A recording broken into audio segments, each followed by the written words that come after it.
Jay, the frills look nice. And we're just laughing our butts off, trading back and forth and back and forth. This is my 4th time here, and this is the most fun I've ever had. Oh! God, I'm sure glad I wasn't with you the other 4 times. And we're pulling around a corner, and I said, David, let's bail.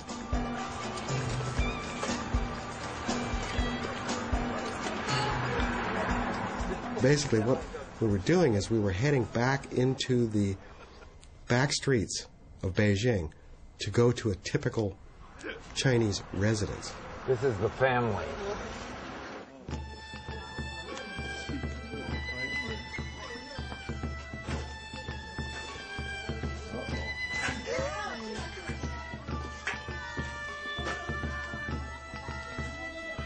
It was clean and neat and kind of pretty. If you like, you can ask whatever questions you like. Thank you.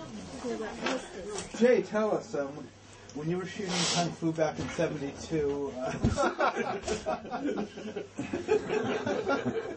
And we met the family, and they were cool. It was a small apartment kind of thing you would pay about $3,000 a month for in New York City. People get what they can, and it seemed like these people probably could be happy there. This is a private conversation, please. But it was cool. Okay, who is this? Yeah. The baby of the house? Okay. Shall we go now?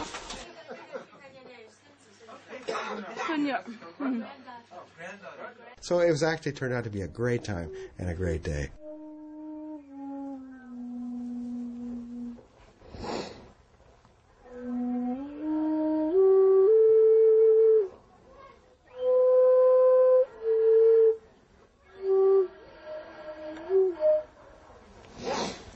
It doesn't like this weather.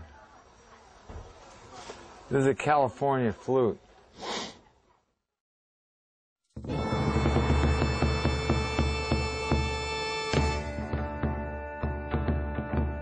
This morning began as it had yesterday with a 10 o'clock breakfast on the 17th floor.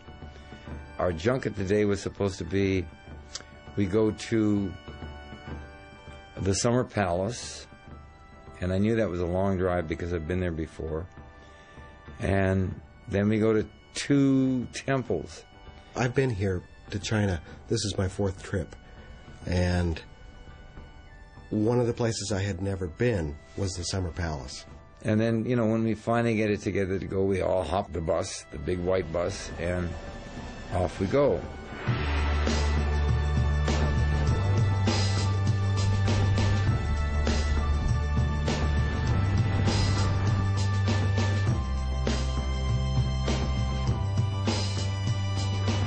The experience at the Summer Palace was so different from the Forbidden City or Tiananmen Square. It was just lovely. This flute likes the Summer Palace. It hated the Forbidden City. It's funny because it kind of tells me the vibe of where I am. And this hotel room is not great, but it's not as negative as the Forbidden City was. It's not as positive as the Summer Palace. But then the Summer Palace has the scent of a woman about it, and I think that helps the music. You know, all of this was kind of built, I think, more for the Empress than for the Emperor. And the thing about it was that it had a woman's touch. Yeah, this is a pretty place. This is worth going to for sure. Let's go in. Let's go in. It's so different than the Forbidden City.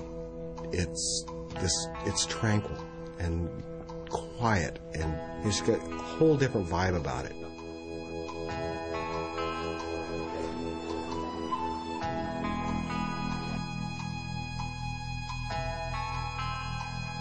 See, we came in over there and went across that bridge to the island, and then took a boat from there over to here. Where's the stone boat? The stone boat? It's over here. I mean, I think it's over here. Unless it sailed away. I don't think it did. But I think it's way over here. It's probably around that. And I also had these kind of wonderful memories where I had walked with my sweetheart, Annie. And there's a lake there. And I suddenly realized the lake is frozen and there's people walking all over it. And Jay and I started talking about, you want to walk on the lake? I don't think so. And I said, you know, there are some cracks I see there.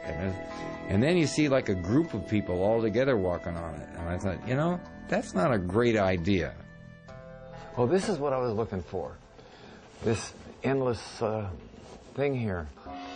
There's this long, long, long walkway that is just full of this wonderful art everywhere, all over it. The beams are painted. The little nooks and crannies are all full of beautiful paintings that are part of China's history and some of the legendary stories, and all of it. It's just all there, and there's just so much of it that there's no way you can absorb it all. You just kind of look at it as a big gestalt.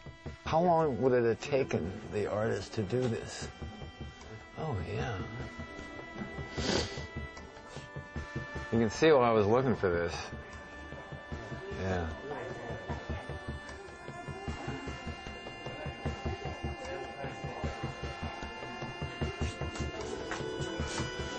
I mean, that's got to be a story there, right? Not just a tableau of some kind.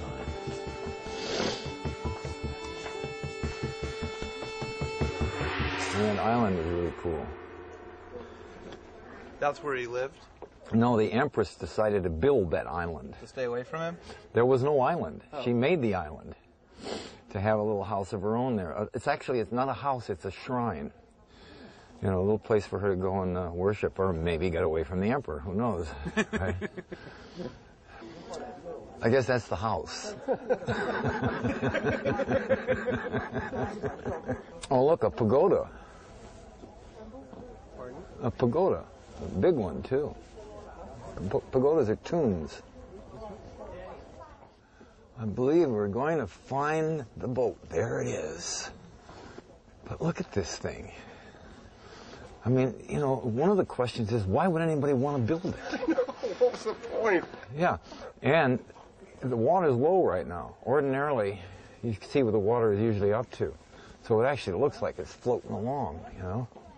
This artwork, which is just wonderful, is just so different from anything we've seen or anything I've ever seen. Oh, yeah. Look at this.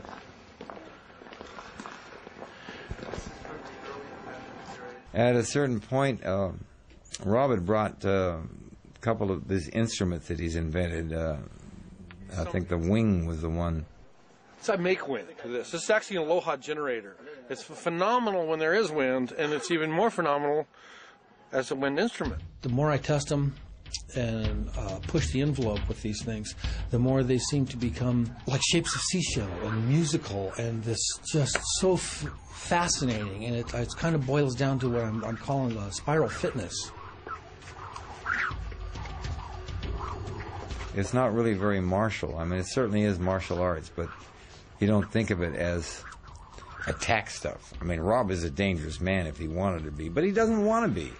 And so this is the other thing he does instead, is spread this incredibly positive energy around while he's dancing. It comes out like the ripples from a pebble thrown into a pond. And then a crowd starts to gather on a bridge right across the way, and Hot out here? just the briefest moment of time, I kind of got. That's what I call it summer. I thought, well, you know, I'm going to watch me do the splits, right? So I'm going to incorporate this, which it was my only vanity thought that I was having at that time.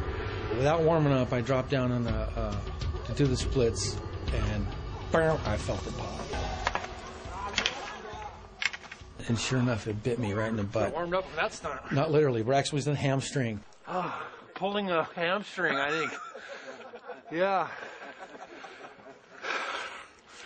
Oh, I think I pulled it down. You really did? This gets a little nerve-wracking, a little scary. You know, we're looking at this thing going, oh no, we're going to have surgery or what. But we called Cam Ewan, and he's the best energetic healer in the world. You think you warmed up because you're overheating.